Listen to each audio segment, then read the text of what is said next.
everybody, what is up? My name is Mackenzie. And I'm Jonathan. We are husband and wife, and we'd like to welcome you to Terror Dice. And today we're talking about one of my favorite types of games, and that is trick-taking. Now, if you already know what trick-taking is, you can click the timestamp right here and go see our top favorites. But if you aren't as familiar with it, we're gonna define it, so here we go. All right, now trick-taking card games are some of the oldest forms of games. This dates back to like ancient China. And more recently, a lot of 52 card deck, poker deck type games like euchre, if you're from the Midwest, like we went to college, there's a whole lot of that going on. But what board game designers have done is taken the trick-taking mechanism and they've mixed it and melded it and come up with a whole lot of really fun twists on that, some of which are behind us that we're going to talk about. Now, a plain trick-taking card game typically consists of a player playing a card which will set a suit and a number. Every other player is going to play a card with a matching suit, and the highest number is going to win that trick. Now, if any one player does not have a card that matches the suit, they can typically play offsuit, meaning they'll play any other card.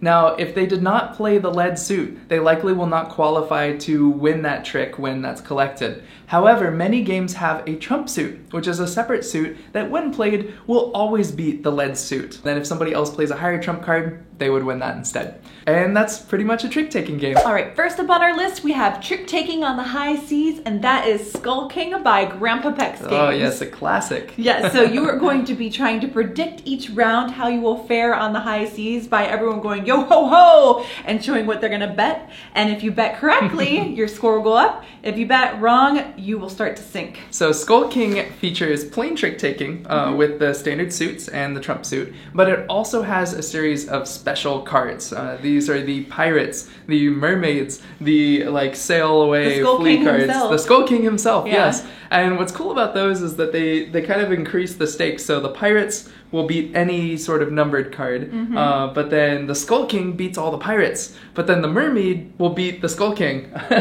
And then you can even evade and just say, I'm out this round, I'm not gonna win it no matter what. Yeah, and I think this game, along with a lot of other trick-taking games, I think they're very family friendly. All of Grandpa Beck's games are, but I think this is one you'll be able to hop into with your family and find it challenging yourself as well.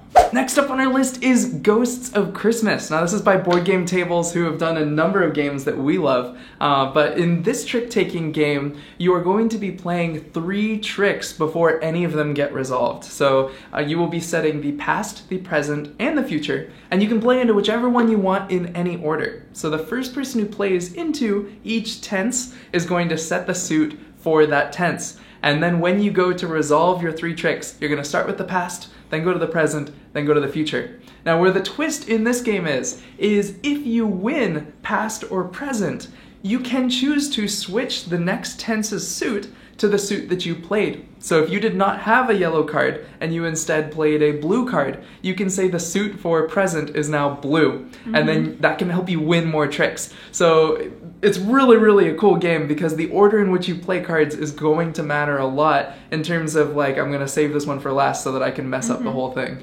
And what I like about this game is that we finally have a good Christmas theme game. Yes! I feel like they did this, like Halloween, everyone knocks it out of the park, but there's not a lot of good Christmas themed games. It's a solid game. This is really good, and you can play it all year round, but I'm really excited to break this out at Christmas time. The tokens are so cute. You have a little wreath to put on the doors. Yeah, for betting how many you're gonna win again. Yep, so thematic and art is beautiful on this game. Up next, we have the 2-player version on our trick-taking list, and that is Jekyll versus Hyde. Now, it's what you think. One person's playing Dr. Jekyll and the other person's playing Mr. Hyde.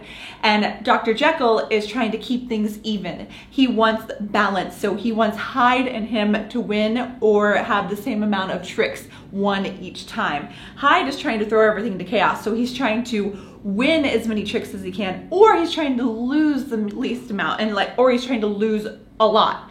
And so he tries to throw things to chaos. This game is played over a series of 3 rounds, and Mr. Hyde wins if he's able to cause enough chaos and get the token marker to move all the way over to his side. Now what I love most about Jekyll versus Hyde is gotta be that there is an undefined order of which cards are stronger than others. So when the first suit color is played, it's going to be placed on the board that is the weakest suit. When the next suit is played, that's the next strongest suit, and then that leaves the third suit to be the strongest suit in the game. That means if I run out of those other ones, I can play the later played cards, and those will be a stronger suit.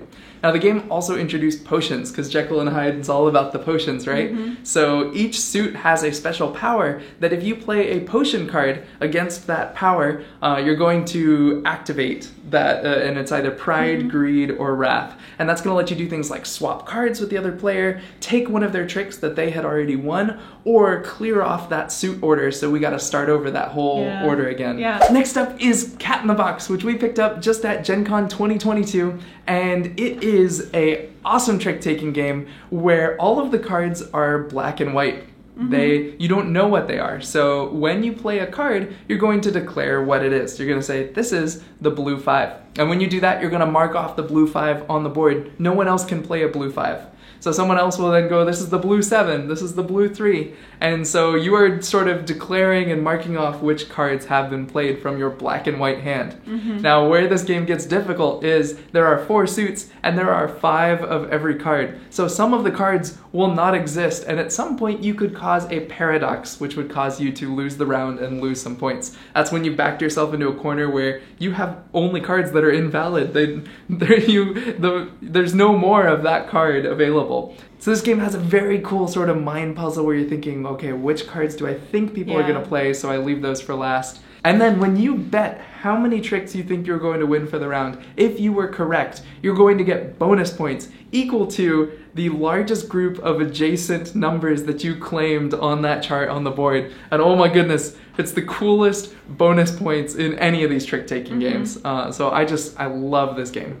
Up next on our list is My Favorite Things. Now, we don't have this game, but we got a chance to try it out a couple weeks ago, and it's the party version, I would say, of trick-taking, or a get-to-know-you version. It's great. Yeah, it's basically, so everyone, you're going to give someone a prompt, and you're going to ask them, what are your favorite TV shows? And the person will write down 6 TV shows, numbered order of 1 through 6 of what their favorite TV show is. On these numbered cards. On the numbered cards. And then everyone else at the table will do that with a different prompt. And then you will get this back, and you basically play a trick-taking game with these answers. You don't know what is their favorite and what is their least favorite. So you are trying to guess based on this prompt and what you kind of know about them or maybe don't. We played with people we didn't really know, so it was like, I don't know. And I think what's so funny about this is you play a card being so sure that it's a 6 and it's a 1, and you're like, what? You don't like that show?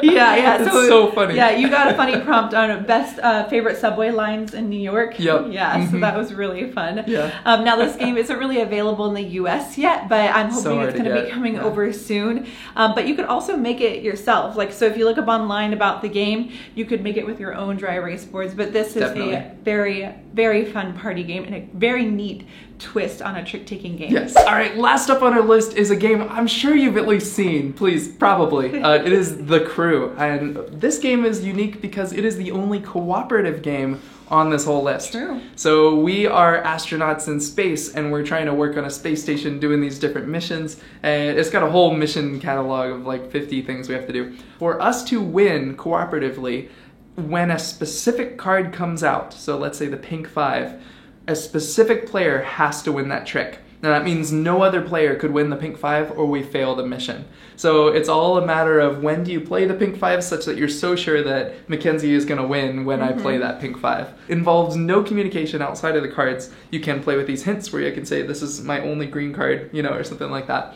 But you'll go through a series of missions where this gets harder and harder. You now have multiple players who have to win specific numbers. You have multiple players who have to win specific numbers in a specific order. And then just a whole bunch of other fun sort of switcheroos. But this is a very cool game that just kind of took the market by storm a couple years ago, and it's one I highly recommend. Okay, and we have one more game behind us in the background that is not a trick-taking game, but I wanted to talk about it for a second because this is something that people frequently get confused with trick-taking. Yes. And that is, if I play a card and someone else beats it, they get it. That is not necessarily a trick-taking game. So trick-taking is where a full round consists of every player in order getting to play something and then someone winning that whole hand. So it's not like going to be an uneven number of turns. It's not going to be a single player getting beat by a single other player.